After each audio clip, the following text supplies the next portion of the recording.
Hello and welcome to News in Depth here on TVP World. This is where we carve out time to focus on the most pressing events of the news cycle of the day. I'm your host, Marie Kato, and today I'm joined by TVP World's Europe editor, Marcin Zaborowski. We're going to look into the implications of the resignation of yet another French Prime Minister. Hello and thank you for joining me. Thank you for having me.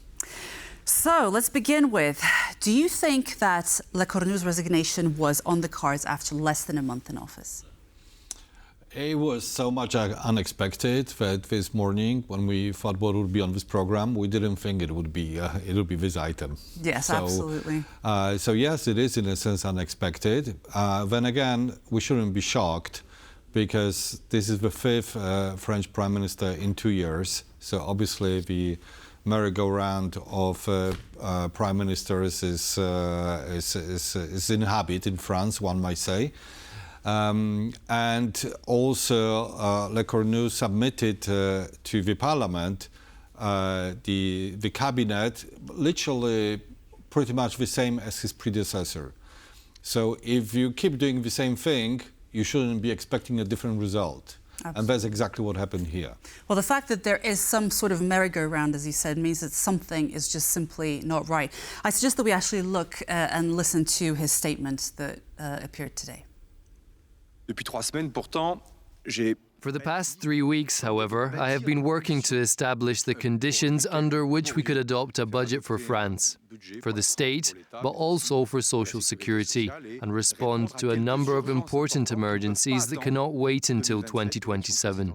On Monday morning, the conditions were no longer in place for me to perform my duties as Prime Minister and allow the government to go before the National Assembly tomorrow. So the budget is clearly an issue. He was challenged by that. What are your immediate comments to that statement? Again, I'm surprised that anybody in France is surprised with that outcome, because the budget proposal was not different, or it was cosmetically different from the budget proposal of the predecessor, and the selection of candidates for prime minister for ministerial positions was also pretty much the same. So you know, I mean, it's a little bit kind of a begging the belief. Are they playing some kind of a game here with that appointment? In which case we should feel sorry for Mr. Lecornu because he performed some kind of a role in the theater. Or were they hoping that really this parliament composed of the predominantly far left and far right would come up with a different view on this cabinet? Do you think that this is a time when President Macron really needs some domestic stability? And the understanding is that Lecornu and Macron are quite close. Essentially, you could call them allies. Do you think that Macron essentially feels a little bit backstabbed by this move? I can't imagine it happened without his knowledge. So, as you said yourself, he's very close to President Macron. He wasn't politically a meaningful person prior to the appointment to the cabinet of the former Prime Minister, Monsieur Bayrou. So he's a Macronite, so to speak. So I can't imagine that Macron would not be forewarned that this was going to happen, that the coalition talks were not delivering results, that the budget wouldn't be passed, and that basically we only delayed the crisis. But we have not gotten a result. So essentially a little bit of a pause. Now I want to look at a slightly different angle of the situation. Let's look at a soundbite from Jordan Bardella from the National Rally Party. I am calling for a return to the polls because in a true democracy, when the French people express such a strong rejection, as they have done since the European and legislative elections, then any other option than a return to the polls is just a way of buying time. I believe we will have no choice but to return to the French people, because the longer we wait, the more we play with the stability of the country and with our compatriots' anxieties. And I regret that French President Emmanuel Macron does not see this. Is this the way forward? It could be, because since the election, France had 3 goes at filling in the cabinet and the prime ministership position. All of them failed. Budget needs to be passed. So you can't come up with another Macronite and hope to get a different result. So I think that people want something more radical. And in reality, this means, I think, one of the 3 options. Number one, maybe Macron will take a risk and appoint a prime minister from the far right or far left. The other option could be that, yes, he would call for the election, and most radical option is that he would resign. Well, essentially, something has to be done, because it seems as though France is on the cusp of some sort of, well, chaos. Essentially, they're already in chaos, but it could be that they are on the brink of civil war. No, I think this is. I think this is too much. They have a lot of domestic problems that they have a lot of struggling domestic to address. problems, but no, they are not on the cusp of domestic of a civil war. It's just a political and economic crisis, a deep one. But the country, as we said, is kind of used to it. This is what has been going on for the last 2 years. In many respects, it's been served on President Macron's own wishes, because he interrupted the work of the parliament, composed predominantly of his allies, to call for the election a year and a half ago, hoping to strengthen his base, and he got the opposing result. So if he were to call for elections, what do you think would happen? Who would win now?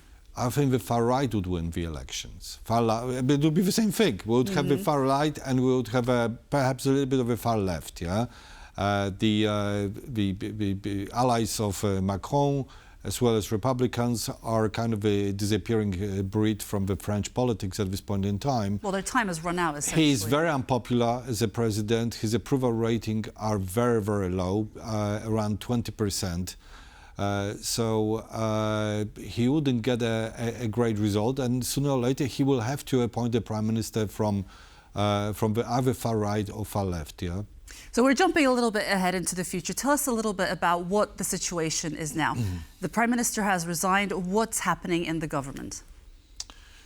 Is there a government? Well, we have a caretaker government, and Le Cornu would continue. I assume he would continue as a caretaker until there is a new move announced. Yes, Macron can appoint another prime minister, because this is what the French constitution is giving him. By the way, this is a constitution which is empowering the president with incredible competences, so to speak. I mean, in our country, in Poland, that would be completely impossible to have a prime minister appointed against the wishes of the parliamentary majority. And here it's the case. Yeah, just he appoints a prime minister, hoping that the parliament will somehow come around it. This is not happening. So he can do that. He can appoint another prime minister from his camp and hope for a different result. It's not going to happen. He's been already told. He can call for new elections, or he can also resign and in effect produce a presidential election. The third thing is least likely. That's what he repeatedly said, that he is not going to step down. So I think probably we are heading towards parliamentary elections. But if he were to appoint a new prime minister, how soon might that happen? I'm not quite conversant with the terms of the French constitution, but I think he's got about a month. A month, okay. Do you have any idea who that might be? It could be another one of the people we never heard about, because let's face it, we never heard about Le Cornu. Really. And he's running out of people now. And he'll be another person from his camp, one of the people who was not particularly prominent in politics, but that joined his movement and got an important position in the government, and that's it. But that's I think the two big names and a sort of a relatively compromised names in the past. There was Michel Barnier from the Republicans, a commissioner, the former commissioner, a former deputy president of the EU Commission, responsible for Brexit negotiations, a former minister of foreign affairs. So person of a certain stature, caliber, caliber. And then we have Bayrou, who is a former Republican gone to the left, having created his own party, sort of a centrist party. So these are recognizable figures and people who could be considered acceptable for both the left and the far right. They failed. And then he's picking up somebody who's his loyalist. That was clear this was not going to work out.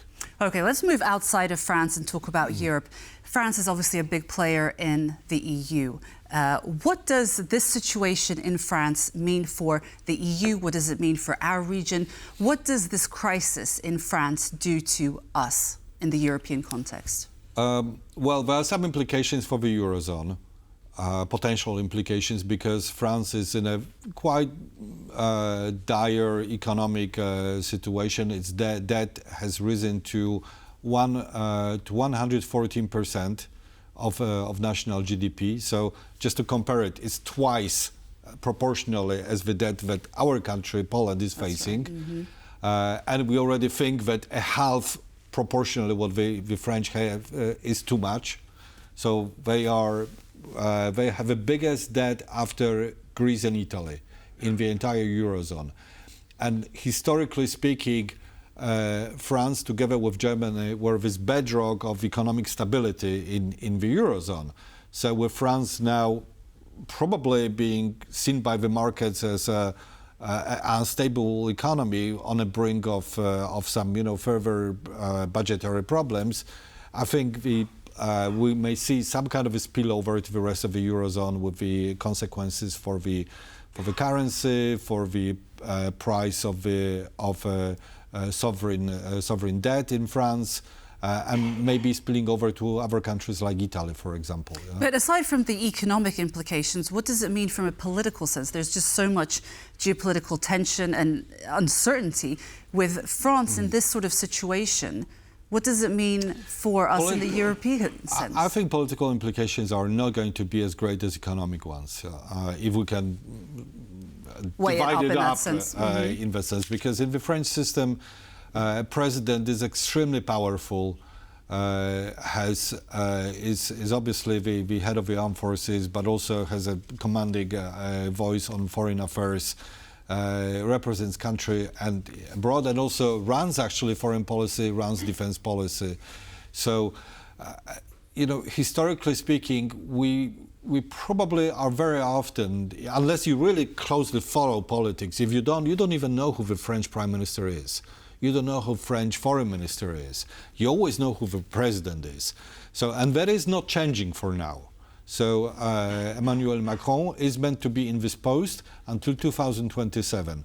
And he is this provider of stability, even to the external world, but even though domestically he's provider of instability.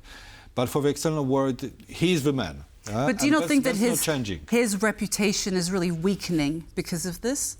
He clearly isn't providing the stability that France needs. Yes, but the external world would not necessarily see it that way. They still will see the same Macron at the summits.